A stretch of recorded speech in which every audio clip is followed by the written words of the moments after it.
got it. I think that's your alarm. It is my alarm telling me we're going live. It is absolutely that, yes. Great, we're just letting more people in.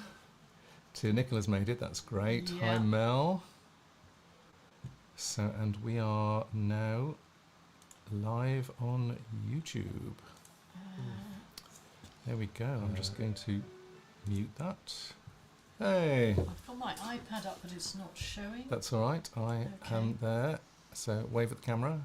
If you're watching on YouTube, you are about 15 seconds later than we are on Zoom. So just be aware if I look weird. odd, then it's because I'm watching two screens and watching myself move in a slightly strange way. And this is a first for us, isn't it, Jeremy? This we is just a need first. to say, so in case if there are any little technical moments, please bear with us. Yep. So I'm going to record. Here we go. And we are live on YouTube. Hello and welcome to our very first Ask Us Anything live on YouTube Zoom link setup join thing. So synchronous Zoom and YouTube. Yeah, and we've actually already got some questions that have been asked that we've got answers to. So if you have any questions, please type into the chat box on Zoom and type into the chat box on YouTube. And we should see that, and hopefully we'll be able to answer your questions. So, hi Nikki, lovely to see you, thank you. So, hello and welcome. Jeremy, do you want people to just type in where they're beaming in from? Yeah. You just want to put one line about yourself? And what the temperature is where you are right now. Oh, yes. Because I know we're up in the 30s in London, which is very unusual. We're at 28 here, we're on the Welsh border. As Brits, we're obsessed with the weather. Yes. Can I just jump in? I'm having problems hearing you for sound. I've checked my settings. Okay. Okay. Who else is having problems hearing us? Is everybody else okay? Does anybody hear a fan in the background? We have suppressed ambient noise, but we do have a fan on. I'll put the original sound off. That might help to take away some of the background noise. Diana, maybe if you have a headset, that might help. I'm sorry if you're struggling. I haven't got one. Right. That's better, actually. Okay, great. Okay, cool. Thank you. I don't know what it was, but it's working now. Okay, thanks, Diana. I should 35 degrees in Hampshire. Wow, Kerry, that's hot. Wow. Hot in Mansfield, Katie. Background noise has gone good. I was on the wrong setting. Hi, Sam on YouTube. Nikki. Guildford is 32 degrees. Yeah, Sam is prepping for a concert in red hot heat. Yeah, that's tough, isn't it, on artists? Stay hydrated, Somerset's everybody. about 28, so that's good. Right. So let's make a start. So welcome to this Ask Us Anything, and we're going to start straight away with a question which is all about nasality. Do you want them to type in their own questions as we go along so we can field them? And people, on Zoom and on YouTube, if you have comments about what we're saying, please put them in, because other people in the room are going to be very interested. And can we give an honourable mention to Oren? Yes, give us a Oren wave. Boda, who's kindly joined us because we recently released our SOVT2 pop-up into the Learning Lounge. Yeah. So we are all good. Right. Yes, please type your questions in the chat box. And we've already had one from Pauline. What a great question that is. I'll read the question out, but we'll answer it later.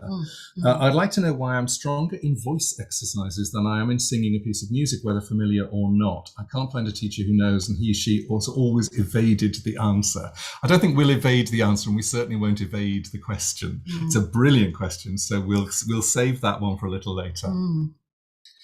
Great. Okay, nasality. That was the first question that came up. Yes, that is a great question. This is Marta Garcia Cadena asked this question when she'd been watching our webinar 2, which is on diagnosis, how we diagnose.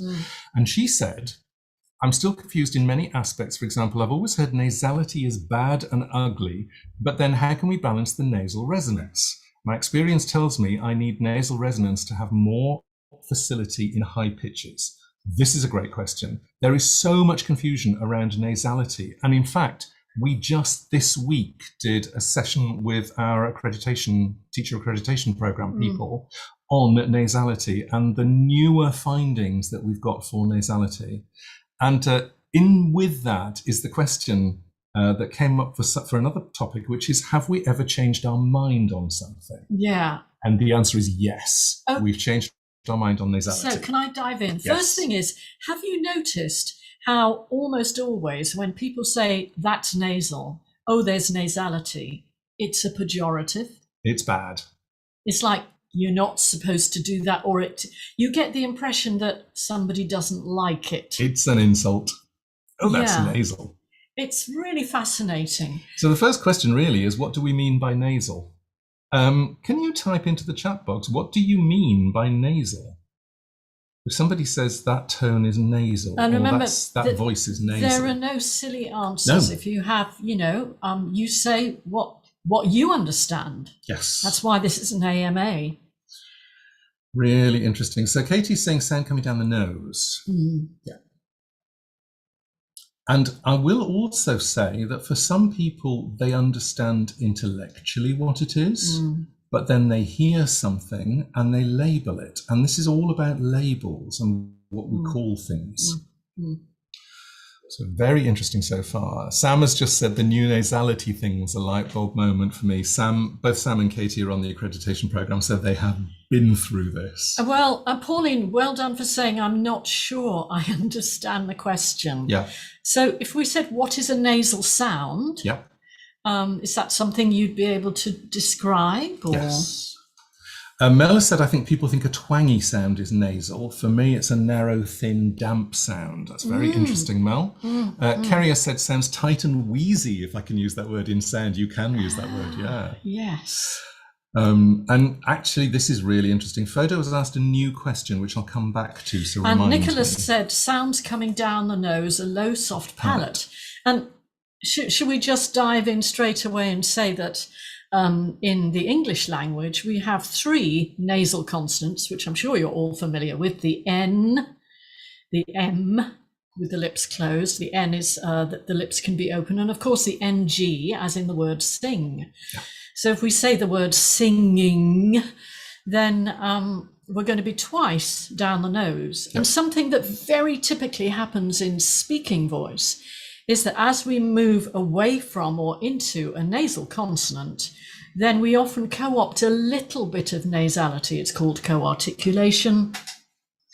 So maybe if we said something like amazing, amazing, we're kind of getting ready to do that and maybe the soft palate lowers a little bit. That's quite a common thing to happen. So in terms of physiology, when the soft palate drops slightly and the door into the nose opens, that is considered nasality, in that air and sound are going into the nose cavity. However, that is not always what people hear, and it's not always the label that they give. Yeah, some research that was done by American colleagues. You might like to check out the work of Nicholas Perner and Chadley Ballantyne. I think particularly Chadley Ballantyne. They discovered, I think they did a survey, and they found out that actually what were labeled as nasal sounds were hardly ever actually nasal. Forgive me, Chadley, if I've misappropriated you for this particular research, because we can always check that out, or maybe it'll come up in the comments. So in other words, maybe somebody's talking in a slightly sort of voice a little bit like that, and sometimes people will say, oh, well, that's nasal. And often they mean thin and bright. Not always, but often they mean thin and bright. Photo has said, my experience is when people sing very nasally, think they are louder than they are due to focus on internal resonance. I'm really glad you've raised that point. Yeah. Photo is also one of our accredited trainers, because we get more internal hearing when we drop the soft palate a little bit and therefore filter some of the resonance through the nose. We then hear internally better. And maybe that's one reason why people use that. So, first of all, identifying what actually is nasal. We did a whole DVD on this, but as far as we're concerned, the way to identify if something is a nasal sound, literally a nasal sound, is to sing or speak and hold your nose closed with your fingers. And if you feel any vibrations under your fingers, then that is a nasal sound, in that air and sound are leaking into your nose. Yeah. That's the definition of nasality. Now, in pedagogy, in the singing world, nasality is much wider than that. So people hear a sound that is bright or tight or forward or pingy. There are all sorts of words that will describe that, and they will label that as nasal. So the question then, let's go back to the door into the nose, the soft palate.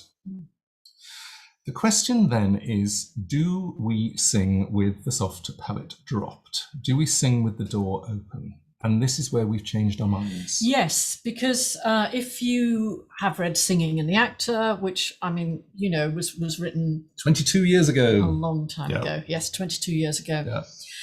Or if you've done, in our learning lounge, nasality and the soft nasality palate, and the all soft of those palate videos is in the learning lounge. We were very firm in that, in those training resources, that you had more resonance if, when you were singing a vowel, you closed the nasal port. In other words, the soft palate was raised and joined up with the back wall of the pharynx. So we said that, there would be no air leaking down the nose. Now, we have changed our minds since then, and the reason for that is quite a body of research that's been going on since 2015. And this was research carried out by Johan Sundberg and various colleagues. Can I just read that out? Spectrum effects of a velopharyngeal opening in singing, and it's Brian Gill, Jessica Lee, Philippa La, and Johan Sundberg. Yeah, what's the date of this one? This one's published in 2018, but the research actually goes back 1990. No, that one. Yeah, I first heard about it in 2015, and it was great because I think they did some kind of MRI, and they'd actually looked at the small sinus spaces and the nasal spaces, the nasal cavity, and they filled the spaces up with what Johan described as a kind of porridge. So they'd actually put some kind of gloop in the spaces to see whether they made any difference or not. And it was only the nasal cavity that made a difference to the resonance. Yeah. Okay. So should we be leaking down the nose? Can I just read the introduction to this article? Yeah. Nasality, along with the inclusion or avoidance of a velopharyngeal opening during singing, has long been a contentious subject. Some teachers of singing strongly recommend a singer avoiding VPO, in other words, an open nasal port, while other pedagogues argue that a narrow VPO is advantageous for voice timbre. And that argument has been going on for decades. So in this research project, they actually had a look at it. And we want to be specific about what they did in this research project because it is important. They looked at 3 different areas, but the area that we're focusing on is around the passaggio. So for guys, that would be somewhere between the D above middle C and the G sharp above middle C. And for women, which passaggio were they looking at? The upper one? Yes. Okay, somewhere around F5 and 11th above middle C. And they had 8 subjects, so it's quite a nice 4 men, 4 women. D. Yeah. And here is what they found. Yeah, first of all, in their discussion, they said, it's commonly assumed that even a slight opening of the nasal port, so a little drop of the soft palate, results in a nasal quality of vowel sounds. For instance, a typical example of a nasal quality would be bien, bon, as opposed to be, bo, bien, bon. So we hear nasal vowels in French, don't we? But one researcher found that when singers did sing with a slightly open nasal port, it wasn't spotted by the listeners. So they didn't perceive it as nasal, which is very interesting. Pauline has just said something very interesting. Does it depend on the type of genre? Yes, it does. Rod Stewart sings sailing nasally, and he's great. Okay, I love that. I want to demonstrate this because I think you need to hear it. If we do, there's 2 nasal consonants, unfortunately, in the opening title. But if we do, I am sailing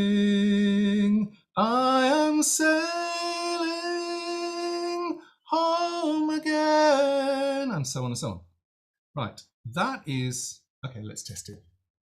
I am sailing, and so on. So on all my vowels, I am not nasal. I only go nasal on the M's and the NGs. Now let me do a little bit of leakage. This is just leaking a little bit of air into the nasal cavity. I am sailing, I am sailing. Now this is interesting because I find it easier to get the high notes. That's high for me, I'm a bass, but what the hell? It's much easier to go up higher when I have a little tiny bit of leakage. Can you hear that I am nasal when I do that? This is a really, I'm going to do it again. I am sailing, I am sailing.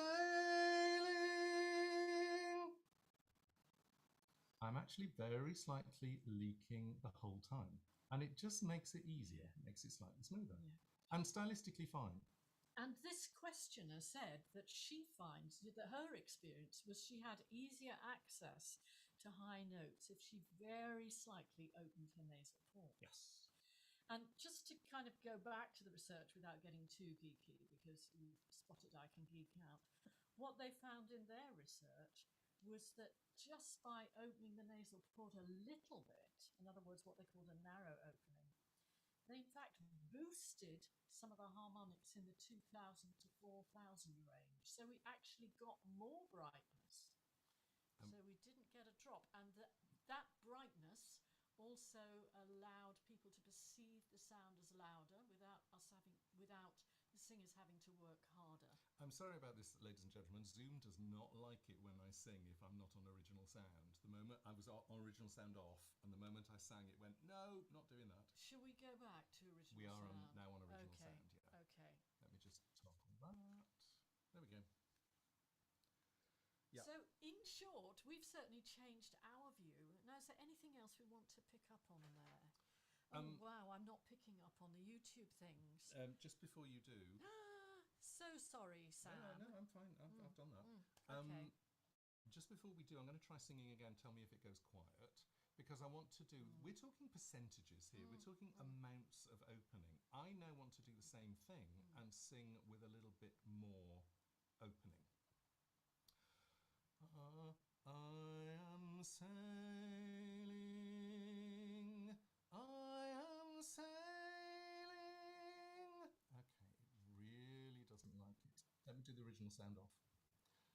I am sailing, I am sailing. Now that's more. That is letting, it's the bigger percentage of air going down my nose. Okay, so good. That's original sound off is working. We are going to have to simply process the sound files and maybe post the sound files for people to listen to. Yep.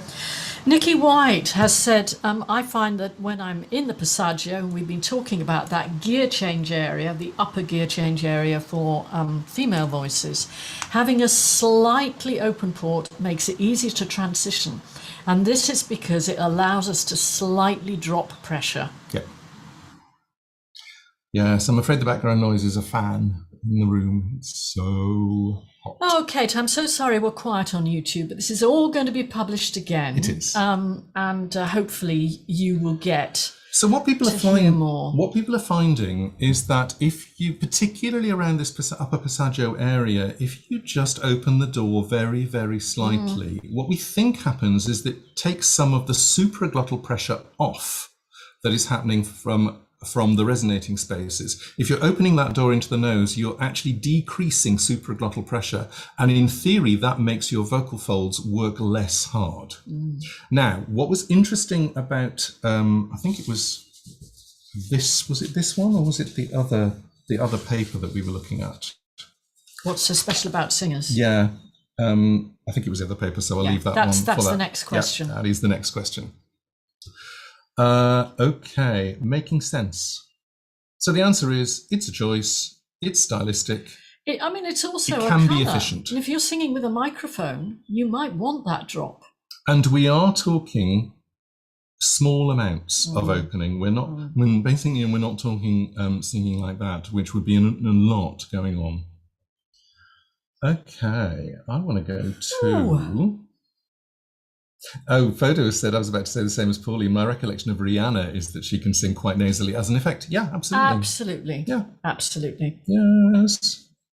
So I want to go to Pauline's question. Why am I stronger in voice exercises than I am singing a piece of music, whether familiar or not? I love this question. So the first question I want to ask Pauline is, do you mean in spoken voice exercises, because we don't know you, or do you mean in singing voice exercises? Singing voice exercises. Yeah. Okay. Great. Singing voice exercises. So, good. And when you say stronger, well, I can project more.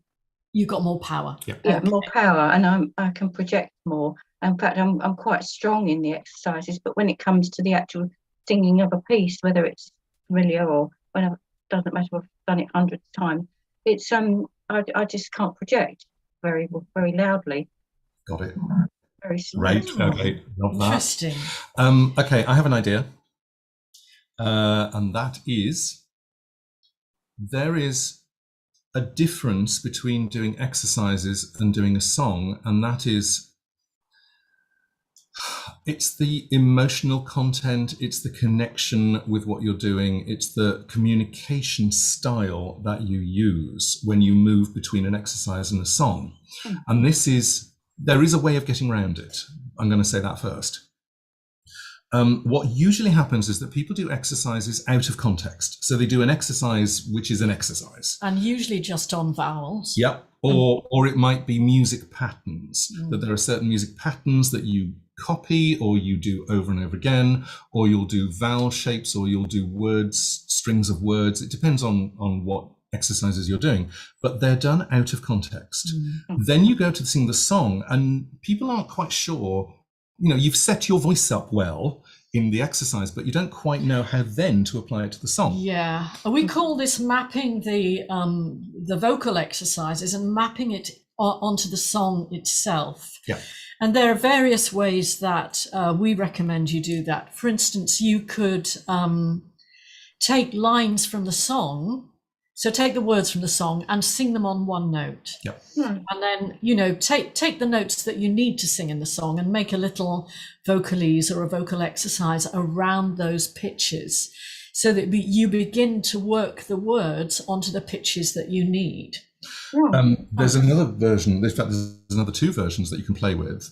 One is to take if you're doing exercises that have a shape or a melody to them, or even a scale, is that you take the words from the song that you're singing, but you sing the scale or the exercise pattern with those words. And it's a brain teaser the first time you do it, so because you have to fit the words on. Not just one note at a time. Not just one note at a time. I did this the other day, actually. Yeah, you're using the emotional connection that you have with the lyrics on the exercise that you're doing, and then you sing the same thing with the proper melody.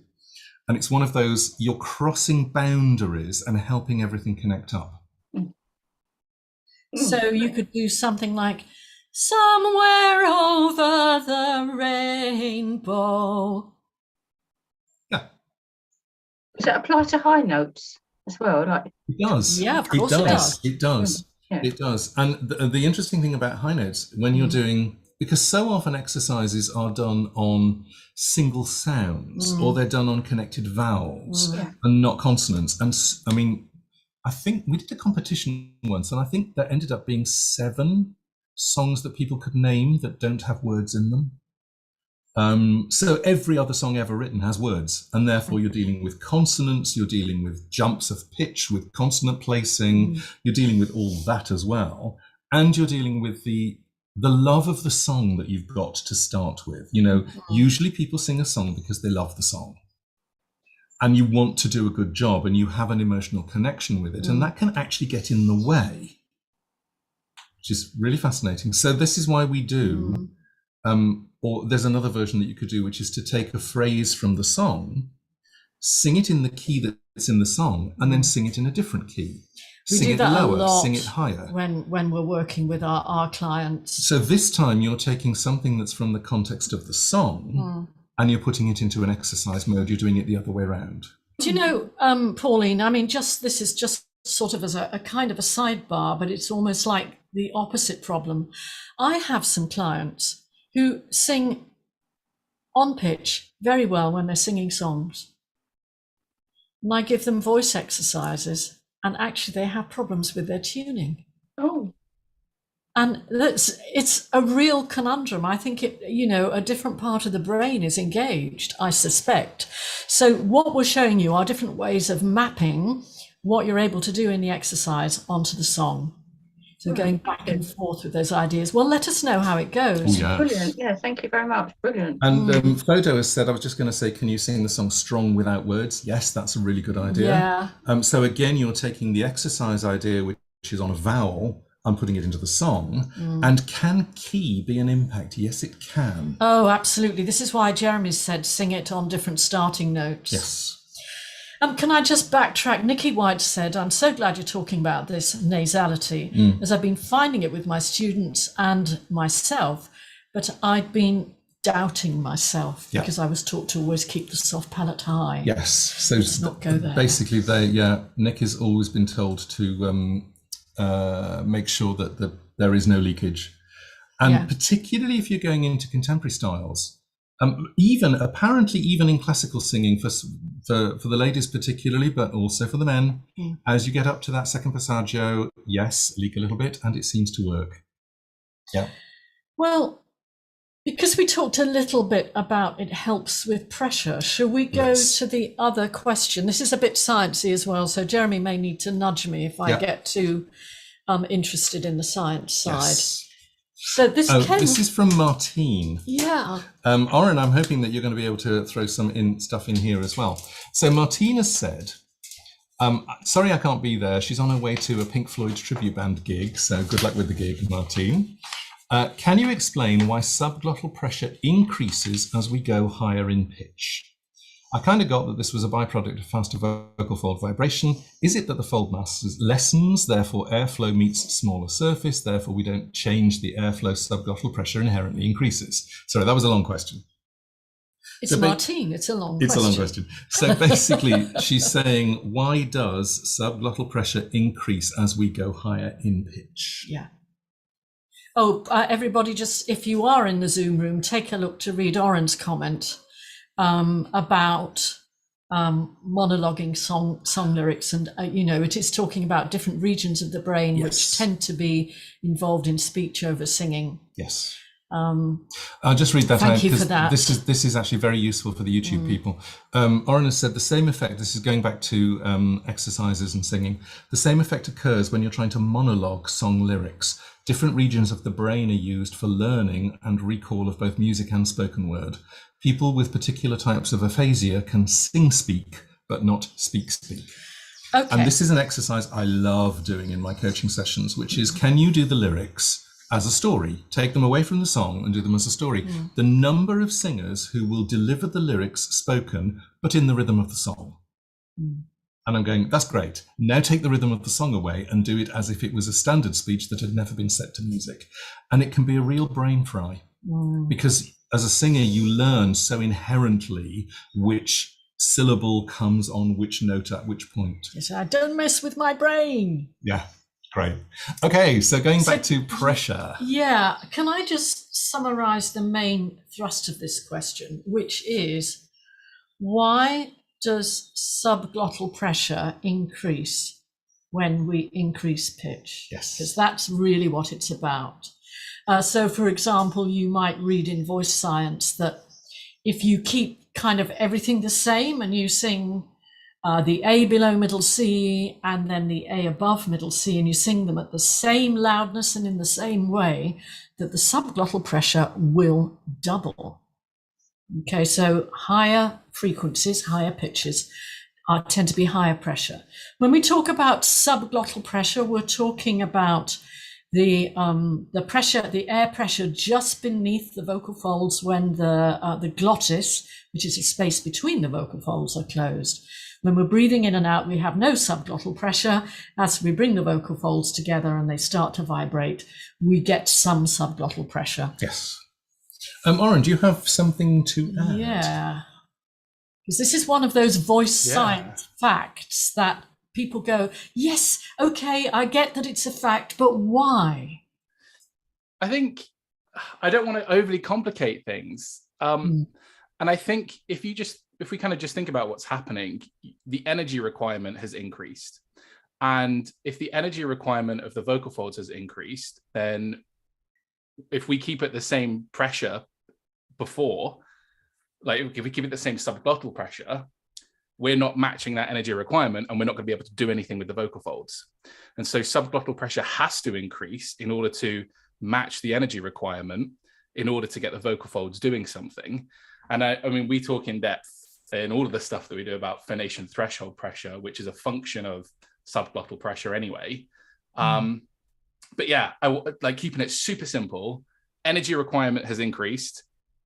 The pressure naturally has to increase because the system needs to always try and work in concert with itself to be able to do the task that you want it to do.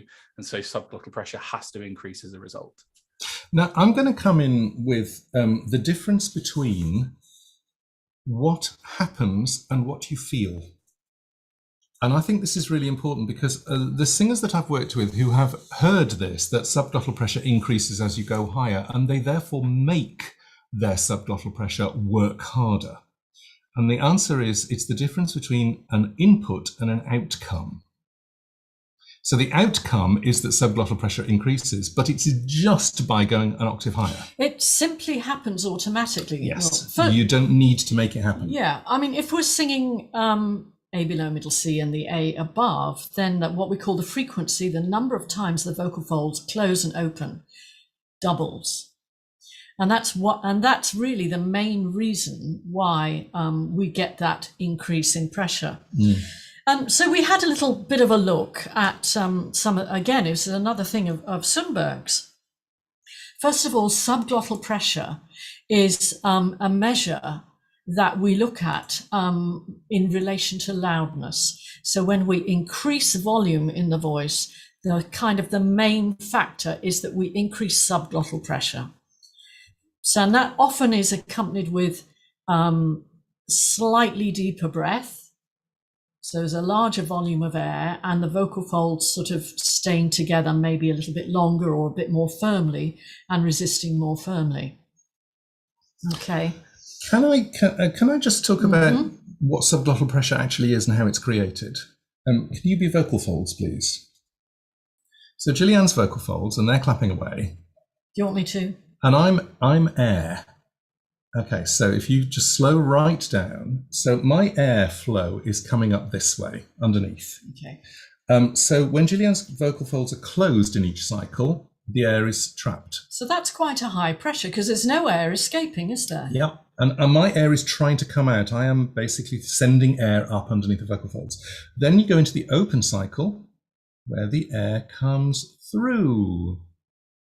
And then there's Gillyanne's a change in pressure. Change in pressure, and then it closes again. So the air pressure builds up and then opens out and it goes through. You need to open out to let me through.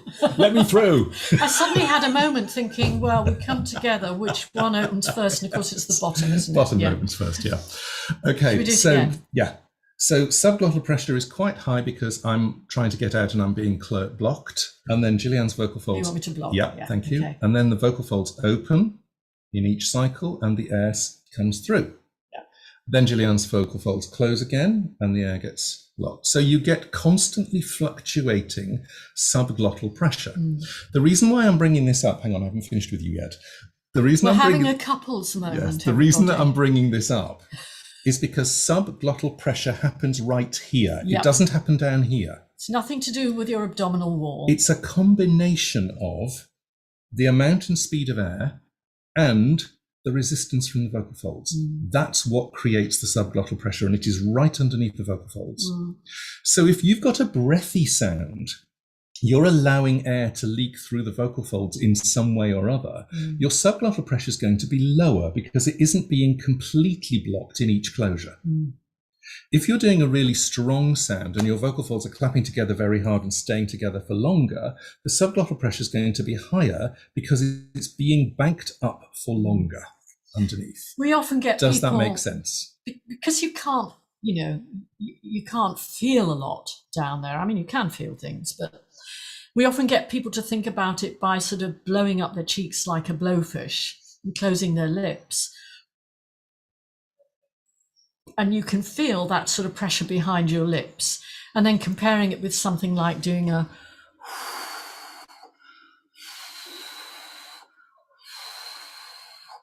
and of course you can do stuff in between.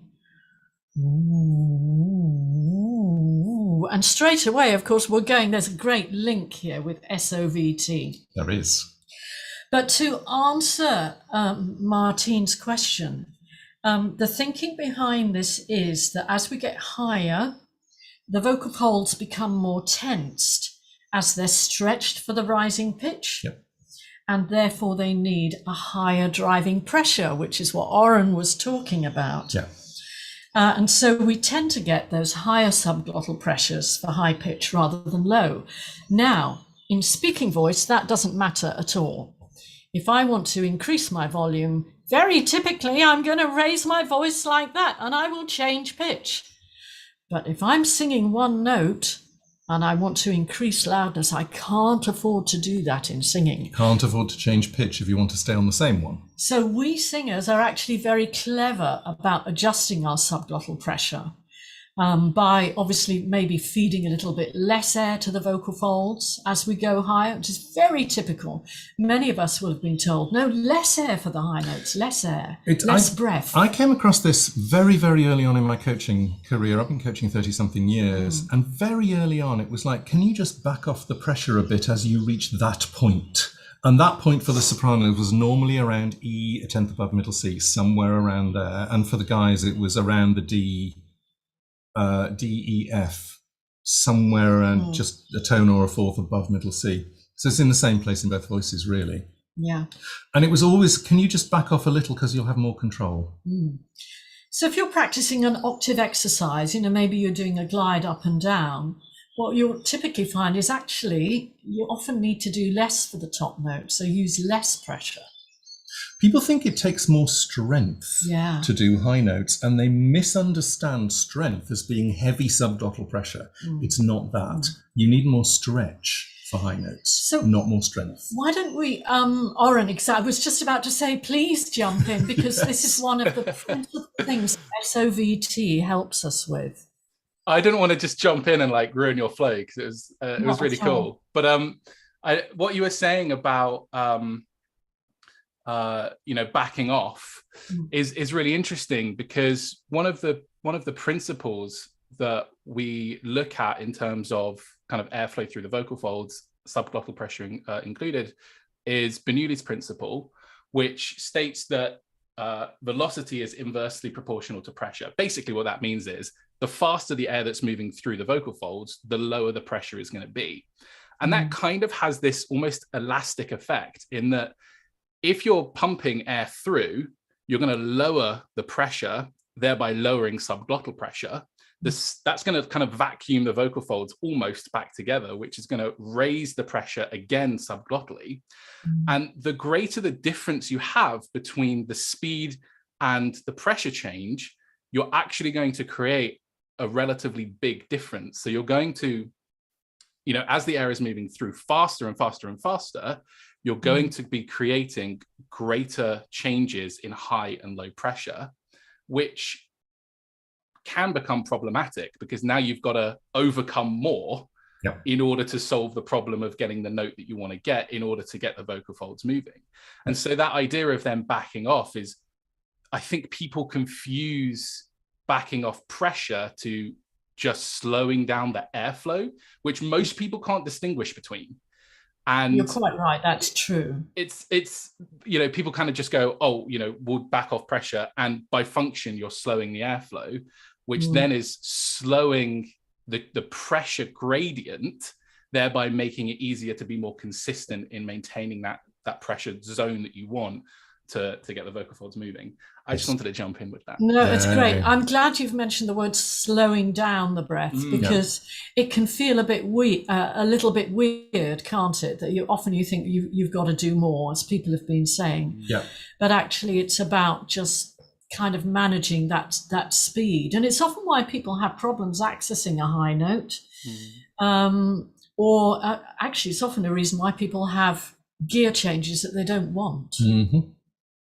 I'm just checking some of these. I also want to just divert for a moment, because we have just launched SOVT Level 2 on the Learning Lounge, which Aaron and Gillyanne and I are all working on. And it's an amazing course. It's over 2 hours now of practical stuff on rebalancing voice using SOVT, using straws, using lip bubbles, using all sorts of things, and very practical exercises and explanations. And it goes along with the SOVT 1 course and the bonus videos. And the bonus videos are the voice science done in a very straightforward way, but in depth. So all of these are now on the Learning Lounge as of yesterday. So if you're not a member of the Learning Lounge already, please go and check it out. We'll put the link in show notes, or you just type in Vocal Process Learning Lounge into Google and you'll find it. Oh, Jess Baker, bless you. You've said, don't worry about the science. SOVT We want to know how to do it. SOVT is semi-occluded vocal tract, and it's where something from the vocal folds upwards is either blocking or partially blocking the sound out. So every time you do a V, semi-occluded. A V is V, there is a partial blockage. That's what a V is. Or if you do a B, that's a complete blockage. So SOVT is semi-occluded, partially blocked. And you can use consonants like V, Z, J, are the voiced ones, or you can use a straw. Or even lip bubbles. Lots of people use lip bubbles as warm-ups, don't they? Yeah. Mel, when I say back off, is that thinking more relaxed in the larynx rather than the breath? Actually, no. It is interesting. It's literally slowing down the airflow. Slowing down the airflow or using less air. And you're right. There will be less pressure then, if you like. There's going to be less pressure at vocal fold level as well. Jess Baker's just said, going to treat myself to the Learning Lounge at the end of term. Yay! Thank you, Jess. Yeah, you will get so much out of it. Now I want to go back to Fodo's question. Yeah. I have a question about core strength. I've been advised to take up and have started Pilates to strengthen my core for back problems. I wonder if core strength is the same as when we talk about using support. Again, great question. That's a big subject. Okay, can we talk about two different types of support to start with?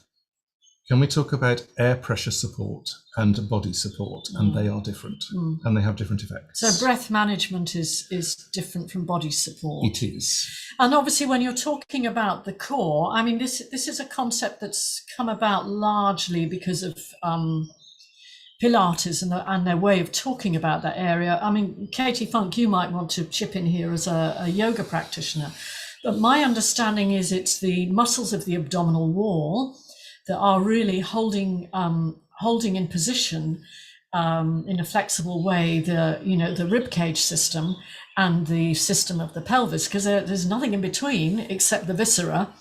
And also the core goes around the back. So sometimes people do have problems with the back because the front of the core, the abdominal wall, isn't doing the work properly. I'm going to say about Pilates, about any physical or vocal system, you have to look at why it was created in the first place. And my understanding with Pilates that it was specifically for somebody who had really severe back injuries, the guy who created it. And therefore, it's using the muscles that you have in order to protect and strengthen and support. So, I mean, one issue that I have come across with people who use Pilates is that because they're working very hard to hang on to that core abdominal strength, they find it difficult to release the abdominal wall to let the breath drop in. Yes. And that So they can tend be to be quite high problematic. breathers. Yeah. And also some people that are actively really trying to engage in that core, like dancers, sometimes can really hold the core. So actually it can have an adverse effect because we don't actually release enough. So I think it's really important to find that balance when you're working. So if it is that you're trying to work on the core, then work out what it is that you're trying to balance in your own body. Because sometimes if we just do a generalized core exercises, especially as we might do at the gym, you might be strengthening something too much, and therefore then it becomes unproductive for when you want to sing. I agree. Yeah, Katie, from your experience, and I know you're more of a yoga person, but you know, if we do get strength and flexibility in that abdominal wall, is that going to be useful to us in terms of, you know, using the muscles of expiration for? Yeah, absolutely. It's going to be effective. Support. Yeah. And it's going to be effective within alignment as well, because obviously we want to be able to be effective standing and singing and making sure that the top body is in the right position as well. The feet, the pelvis, everything is in balance. But I guess, to be honest, it is about making sure that it is balanced and an understanding of where we feel the abdominal wall as well, and making sure we're engaged. I'm currently using quite a lot of my clients on a ball at the moment, on a big ball, just to sit and bounce and do some those exercises, just to feel that little bit of engagement. And it's actually just that little bit that we need to be aware of, rather than really holding into the core, because otherwise it doesn't release. Yeah, I mean, I've got something specific that I've had discussions with people about, which is when we talk about the very bottom of the abdominal wall, we talk about, rewind, we talk about the inner layer of the abdominal wall, which is the transverse abdominis. It kind of wraps around the body like a body belt. And as it happens, the very bottom of it joins onto the pubic bone. Some fibers of that transverse abdominis actually interdigitate. That's why I'm holding my fingers like that. They actually join with some of the fibers of the muscle of the diaphragm. If we want to use the diaphragm effectively when we breathe in, and we're holding that transverse when we breathe in, it's going to cause problems, which is why earlier Jeremy said sometimes if people are holding on to their Pilates training, they will end up tending to be high breathers, and that may not be very efficient. So release that abdominal wall. Singers, please. What is it? Loosen abdominal tension. Abdominal tension. SPLAT, splat. Janice Chapman, thank you for that. For the in-breath, by all means engage the core during the out-breath. Hang on, I want to, let's get practical. I want to say every method has its brilliant points. Every method has its followers. What is interesting about this is that any method that says you must do this all the time, I have a problem with, because everything we do is a context. So I am absolutely fine, for instance, with Pilates people, because it is all about living, standing, being solid, the whole core thing is really, really useful. I know so many people who've been helped by Me it. too. And when you're singing, it's a different job. So this is the point, and it's interesting because in a way Alexander technique has the similar things, which is, and yoga has similar things as well. It's a context. So what is the job that you are doing right at that moment? And does that context need this particular set of muscles to be on? And the answer with singing is not all the time, no. And look, you see what Fodo said, that's exactly the conversation I've had with my physiotherapist. Yeah, absolutely. It's all about context. Context is everything. Yeah. There's something else that I do want to bring up briefly. We talk about core strength, but we also talk about core sound. And core sound is not just about the body. Core sound is also about the efficiency of the vocal fold closure. I mean, and that wasn't Fodo's question, but if you hear that said, it's Yeah. It's a different aspect. And of also when we voice talk use. about support, we are talking about, people talk about support as if it's an animal and they have to feed the animal, they have to tame the animal. Well, they must hunt for it. They have usually. to pet the animal occasionally. I don't know what they have to do with it, but it's an Yeah, animal. yeah. And the thing is that this is all about what's efficient. And if you are singing something classical that's very high lying, you're going to need one type of support. And if you're singing trance music, you're going to need a different type of support because the two sounds are so different. And the whole mood is so different. The projection issue is so different. So again, I'm on context. Context, as far as I'm concerned, is everything. Okay. Now, Nicola Gmail on YouTube. I'm really glad you've said this because we have heard this before. Yeah. And I think this is to do with degree. Yes. You've said that the splat breath can cause a prolapse. You need to be careful in its use. Yes. Yeah. And so this is actually, I think what happens is some people are kind of really trying to push down to make more space for air to be drawn into the lungs. And no, that's not what we're talking about here. So I'm very glad that you've raised it. Me too. And the splat breath, I mean, really, when you think about the splat breath, to me, it's all, and I've never understood why people don't get this. The most important bit about the splat breath is the let go. It's just let go, and if you let go, the abdominal contents move out slightly. The diaphragm can move down a little further. You can get the air in a little deeper or a little more. What then happens is people start focusing on the pull in, and because some of the accent method exercises are, they're really quite strong, that people end up pulling in immediately, full on, and then wondering why the sound gets starved halfway through the phrase. And the answer is because they've pulled in too hard and they can't actually control the airflow. Yeah, and I think as well what happens, Nikki, is that some people, they get this take home that, the belly must move out when they breathe in. Yep. And so that, they do it quite strongly and then they end up doing a bit of a push down, I assume, on their pelvic floor. Yep. And that can cause problems. Yes. People misinterpreting. Yes, thank you for Yes. that, Jess. You're absolutely right. Yeah. I had another thought about this, and I think it's just escaped me. So if it comes back, I will feed let it. you know. Feed Oh it, yeah, pet I know it. what it was. I think the other thing that happens with the splat breath is if people start to take home, I must never be seen to lift my ribs. Now this is nonsense. Okay, breathing is a 360-degree event. Can I say it's also contextual? Yeah, I mean, because we have pleural linkage between the inside of the ribs and the upper surface of the diaphragm, so we have a link between those and the lungs. If we release the abdominal wall so that the diaphragm can drop, then we're automatically going to move the ribs. Yeah. So it's it's nonsense that we shouldn't see the ribs move.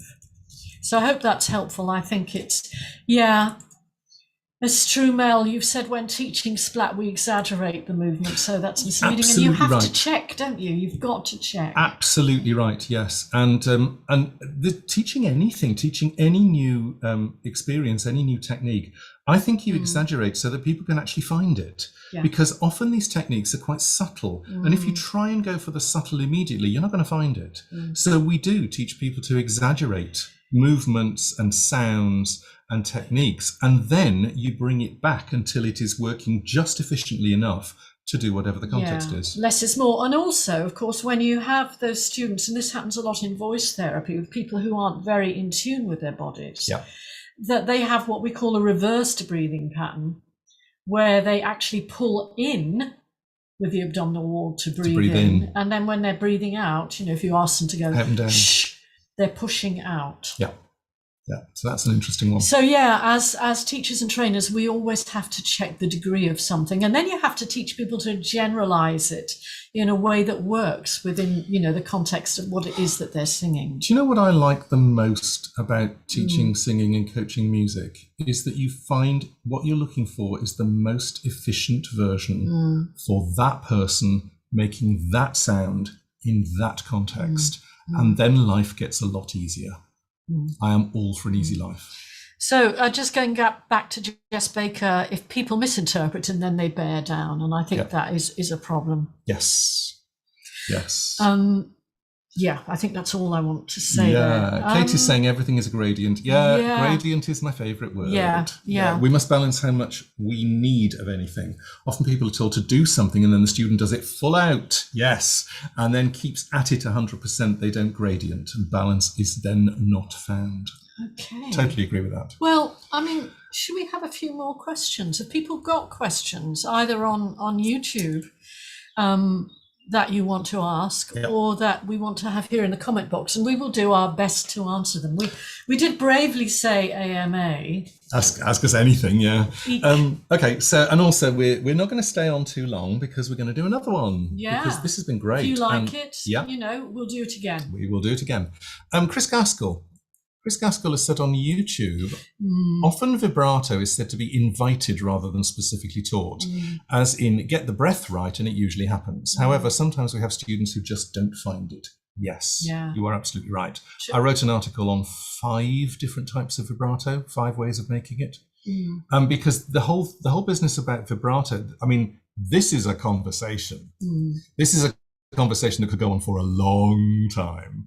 Okay, if you think about what vibrato is, it is essentially a fluctuation of pitch. Now you can create that fluctuation of pitch in many different ways, and some ways are more suitable to some styles than others, and I'm going to go opera singer versus the Bee Gees. 2 entirely different types of vibrato, and they're made in a different way as well. First of all, I'll put the article in the show notes because it does give you 4 different ways. I also think it's in the book. That one, Why Do I Need a Vocal Coach? I think I put it in that as well. And there is a theory that and this is more classical than anything else, when a voice is balanced, vibrato appears. Now, there is some truth in that, but then it becomes like the holy grail. How do I balance my voice? So there are various ways of doing it, and I do go into them in the article. Pitch fluctuation, breath fluctuation, shaking the mechanism slightly, backing off and moaning, and actually, the backing off and moaning is the one that the classical one that I go to the most if I'm working with classical singers. And funnily enough, the SOVT straw, because you're rebalancing sub and supraglottal pressure. Absolutely. And so I'm using straws to get people into a vibrato state. And I've seen some teachers talk about just kind of doing something with your hands, moving something around so that you get a sort of a kinesthetic sense of something going on that gives you a lot of Americans talk about the word vibrancy, and I don't know whether they specifically mean vibrato in that sense. And I mean, if there's anyone checks in onto this later from the US, I'd be interested to know what their understanding of the word vibrancy is. I'm going to say that most of the singers that I work with do combinations of vibrato. You don't do the same vibrato across the range, and you don't do the same vibrato across different voice qualities.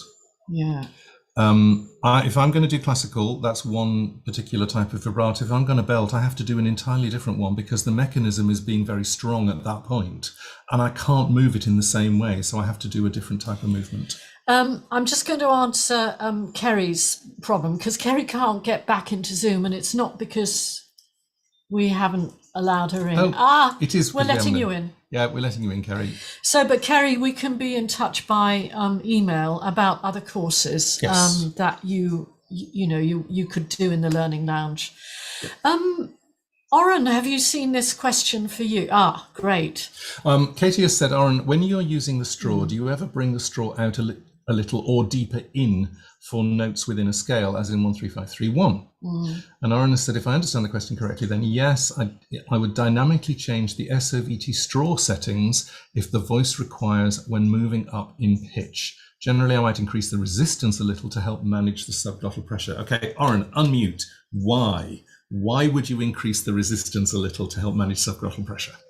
So what's happening when we're increasing in pitch in this instance, if I have understood this question correctly, then you're also so basically what we're doing is we need to rebalance phonation threshold pressure, and phonation threshold pressure is going to increase as you're also increasing in pitch. And so to change the resistance of the straw is to move more towards rebalancing so that we match phonation threshold pressure, thereby kind of eliminating the, well, not necessarily eliminating, minimizing the effort of subglottal pressure on the vocal folds, making it then easier to access that note, if that made sense. I'm going to just say what I have to summarize that. Phonation threshold pressure, let's just talk that. Yes. Phonation threshold pressure, the least amount of pressure that will make your vocal folds work. Yep. Yep. And phonation threshold pressure is very useful to find out. It is basically the quietest, neatest, smallest, least amount of effort to sing. Mm-hmm. Which, incidentally, we explore in the course that we have in the Learning Lounge together. We do. Thank you for the link. We yes. Just plug that in there. Yep. Yeah. And Katie, has that answered your question? Because it sounds like what you're doing, if you can't change the settings on the straw itself. Yeah, because I've changing it with the depth in the water. That's right, and it was something. Yeah, it was something that I was doing naturally with my students. I was like, we were getting to a certain point, either if it was we were going up in scale or descending, and then there would be a sort of sticking point. So then we played around with, yes, definitely in water, and then does the straw then come out a little or down? And what was happening was it was getting easier if I was to take the straw out a little. So I just wondered, I found that by chance, and I just wondered if that was a thing. So obviously it is. Shall I have a go? Oh, go on then. Yeah, so if I do an octave or something like that, and I'm quite deep actually.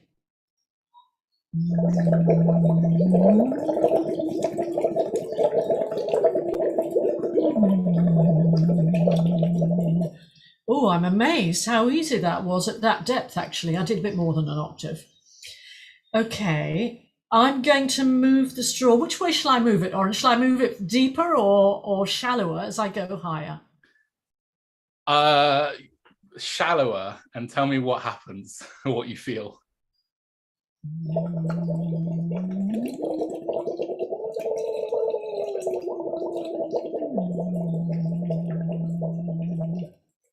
Oh, much easier. Okay, interesting. Very interesting. Do it deeper and see if there's a difference. So I'm going to start a little shallower and deepen as I go down, if people don't mind. Otherwise, I'm going to cripple myself. Yeah.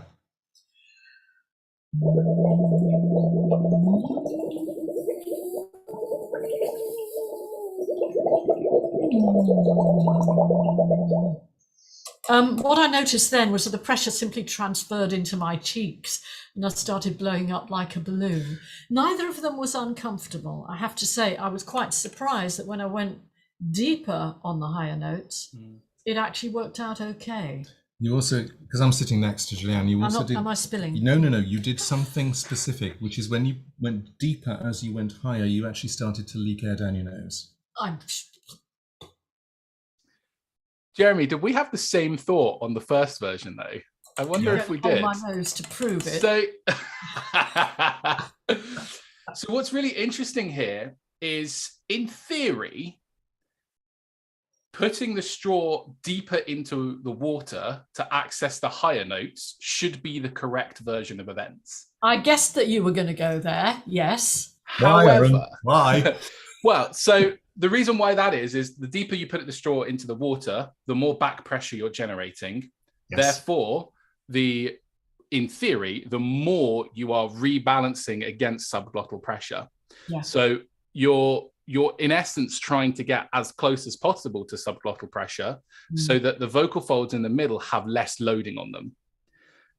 The problem with that is that's like perfect, well, purely theoretical, but it doesn't work all the time. Some people actually feel that by putting the straw deeper, you then cause other problems, like having so much pressure that we need to relieve the pressure with a pressure valve. And in this instance, it was probably leaking air down the nose. Yeah. By backing off the pressure, so by taking the straw slightly out of the water, we are still generating back pressure. So we are still generating some of an effect to relieve some of the subglottal pressure, but we are not now taking all of that loading away, and then we're not then putting pressures in other systems. Yes. The other issue there. That's really interesting. Go on. It's all relative to the starting point. Mm-hmm. If you haven't found your baseline phonation threshold pressure, and therefore if you haven't found the perfect place to put the straw to begin with, the likelihood is you would have overshot. And so by backing off, you're actually pulling the resistance into the correct zone that you need to rebalance phonation threshold pressure. Yes. And that's a really, really important thing, is everybody vastly overestimates how much they need to feel when doing SOVT. Yes. And actually, one of the things that we teach together is how do we feel the absolute minimum, and then use that as our baseline to then move forward. And if you did that again in that task, if you worked on finding the absolute minimum by blowing the bubbles into water on the kind of lower pitch, as you increase in pitch, I'm hoping at that point it would then be a matter of you're putting the straw deeper, because you've started in a position of greater efficiency. If you start, that's very useful. And actually, of course, I mean, partly because of the situation, I just randomly. Well, exactly. Yeah. I randomly blew.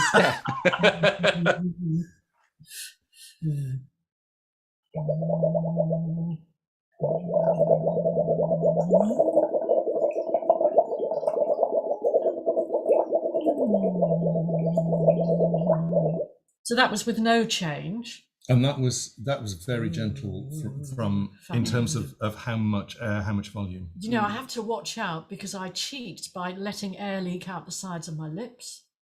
You're a singer, you want to make it work. I do.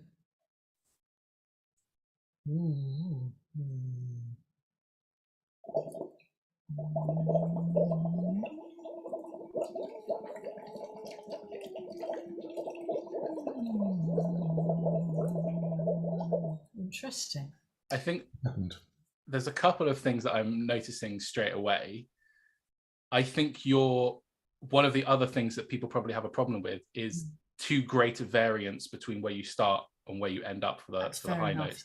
In that most people are like plunging it to the depths, when actually literally a millimeter's difference can have such a huge knock-on effect for resistance that it might be that you're literally just toying with, you know, a kind of centimeter or two range.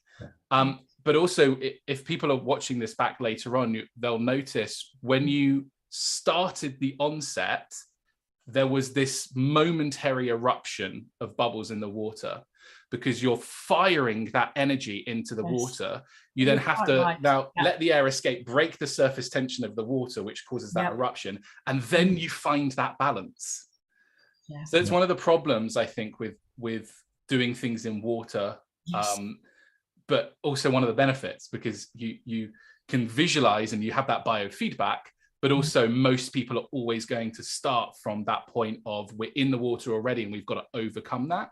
So I would then argue it's better to have airflow out of water, gently lower the straw into the water until you find somewhere that feels comfortable as a starting point, and then you can lower for the high notes if required. That's very useful, because when we were talking earlier about phonation threshold pressure, it's going to be different when we're in water. Yeah.